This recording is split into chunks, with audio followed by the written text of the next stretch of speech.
اعوذ باللہ من الشیطان الرجیم بسم اللہ الرحمن الرحیم۔ سورہ نمل آیت نمبر 21 میں اللہ تعالیٰ فرماتے ہیں، سلیمان علیہ السلام نے کہا میں اسے سخت سزا دوں گا یا اس کو ذبح کر ڈالوں گا یا میرے سامنے اپنی بے قصوری کی معقول دلیل پیش کرے۔ آیت نمبر 22 میں اللہ تعالیٰ فرماتے ہیں، تھوڑی ہی دیر بعد ہدہد موجود ہوا سلیمان علیہ السلام کے سامنے اور کہا کہ مجھے ایک ایسی بات معلوم ہوئی ہے جس کی آپ کو خبر نہیں، اور میں آپ کے پاس شہر سبا سے ایک یقینی خبر لے کر آیا ہوں۔ آیت نمبر 23 میں اللہ تعالیٰ فرماتے ہیں،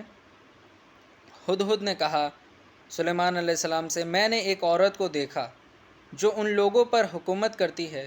جہاں اس کو ہر چیز میسر ہے اور اس کا ایک بڑا تخت بھی ہے۔ آیت نمبر 24 میں اللہ تعالیٰ فرماتے ہیں،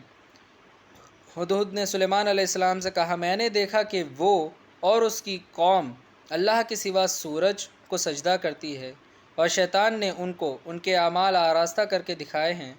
یعنی اچھے کر کے دکھائے ہیں، اور ان کو سیدھے راستے سے روک رکھا ہے، بس وہ ہدایت نہیں پاتے۔ اس آیت میں اللہ تعالیٰ فرما رہے ہیں کہ ہدہد نے سلیمان علیہ السلام سے کہا کہ اس نے ایک عورت کو دیکھا جو سورج کو، وہ اور اس کی قوم سورج کو سجدہ کرتے ہیں، اللہ تعالیٰ کو نہیں مانتے، اور شیطان نے ان کے اعمال ان کو اچھے کر کے دکھائے ہیں اور ان کو سیدھے راستے سے روکے رکھا ہے، بس وہ ہدایت نہیں پاتے۔ آیت نمبر 25 میں اللہ تعالیٰ فرماتے ہیں، اور یہ نہیں جانتے کہ اللہ کو سجدہ کریں جو آسمانوں اور زمینوں کی چھپی ہوئی چیزوں کو ظاہر کر دیتا ہے، اور وہ تمہاری پوشیدہ اور ظاہر اعمال سب کو جانتا ہے۔ یعنی اللہ تعالیٰ ہمارے چھپے ہوئے اور جتنے بھی ظاہر اعمال ہیں سب کو اللہ تعالیٰ جانتے ہیں۔ آیت نمبر 26 میں اللہ تعالیٰ فرماتے ہیں، اللہ کے سوا کوئی عبادت کے قابل نہیں ہے اور وہ عرش عظیم کا مالک ہے۔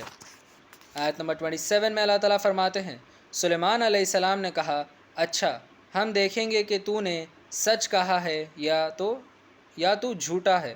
آیت نمبر 28 میں اللہ تعالیٰ فرماتے ہیں، سلیمان علیہ السلام نے کہا یہ میرا خط لے جا، پھر اس کو ان کی طرف ڈال دینا، پھر ان کے پاس سے واپس آ اور دیکھ وہ کیا جواب دیتے ہیں۔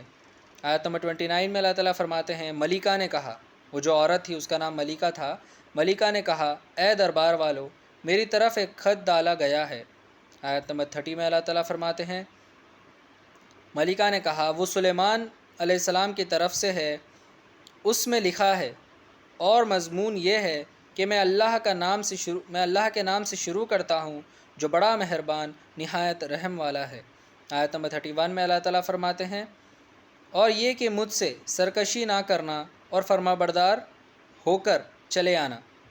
اس عورت نے کہا کہ سلیمان علیہ السلام نے لکھا ہے کہ مجھ سے سرکشی یعنی بدمعاشی مت کرنا اور فرما بردار ہو کر چلے آنا۔ آیت نمبر 32 میں اللہ تعالیٰ فرماتے ہیں، ملکہ نے خط سنا کر کہا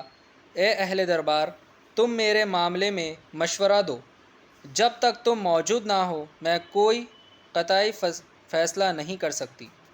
آیت نمبر 33 میں اللہ تعالیٰ فرماتے ہیں، ملکہ کے درباریوں نے کہا ہم قوت والے ہیں اور سخت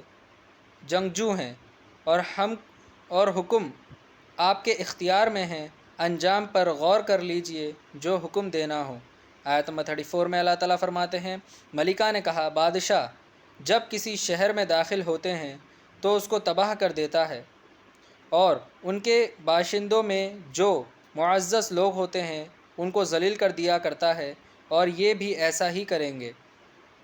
آیت نمبر 35 میں اللہ تعالیٰ فرماتے ہیں، اور میں ایک تحفہ ان کے پاس بھیجتی ہوں۔ ملکہ نے کہا کہ میں ایک تحفہ سلیمان علیہ السلام کے پاس بھیجتی ہوں اور انتظار کرتی ہوں کہ کیا جواب آتا ہے۔ آیت نمبر 36 میں اللہ تعالیٰ فرماتے ہیں، جب قاصد سلیمان علیہ السلام کے پاس پہنچا تو انہوں نے کہا کیا تم میری مالی مدد کرتے ہو؟ اللہ نے مجھے جو دیا ہے وہ اس سے کہیں بہتر ہے۔ سلیمان علیہ السلام نے کہا کہ کیا تم میری پیسوں سے مدد کرتے ہو، مالی مدد کرتے ہو؟ جو اللہ نے مجھے دیا ہے وہ اس سے بہتر ہے جو تم کو دیا ہے، ہاں تم ہی اپنے اس تحفے سے خوش ہوتے ہوں گے، تمہیں اپنے اس تحفے سے خوش ہوتے ہوں گے۔ آیت نمبر 37 میں اللہ تعالیٰ فرماتے ہیں، سلیمان علیہ السلام نے کہا تم ان کے پاس واپس جاؤ، ہم ان پر ایسا لشکر بھیجتے ہیں جس کا مقابلہ ان سے نہ ہو سکے گا، ہم ان کو وہاں سے بے عزت کر نکال دیں گے۔ آیت نمبر 38 میں اللہ تعالیٰ فرماتے ہیں، سلیمان علیہ السلام نے کہا، اے درباریو، تم میں کوئی ایسا ہے جو قبل اس کے وہ فرمان بردار ہو کر میرے پاس آئے، ملکہ کا تخت میرے پاس حاضر کر دے۔ آیت نمبر 39 میں اللہ تعالیٰ فرماتے ہیں، ایک قوی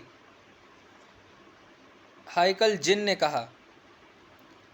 میں اس کو لاتا ہوں اس سے پہلے کہ آپ اپنی جگہ سے اٹھیں، اور مجھے اس پر قدرت ہے اور میں امانت دار ہوں۔ آیت نمبر 40 میں اللہ تعالیٰ فرماتے ہیں، ایک شخص جس کو کتاب الہی کا علم تھا کہنے لگا کہ میں فلک جھپکتے میں آپ کے سامنے حاضر کر سکتا ہوں۔ پھر جب سلیمان علیہ السلام نے اس کو اپنے سامنے رکھا دیکھا تو کہا کہ میرے پروردگار کا فضل ہے تاکہ وہ مجھ کو آزمائے کہ آیا میں شکر کرتا ہوں یا ناشکری، اور جو شکر کرتا ہے وہ اپنے ہی نفع کے لیے کرتا ہے، اور جو ناشکری کرتا ہے تو میرا پروردگار بے نیاز ہے اور کرم کرنے والا ہے۔ صدق اللہ العظیم و صدق مولانا رسولہ الکریم۔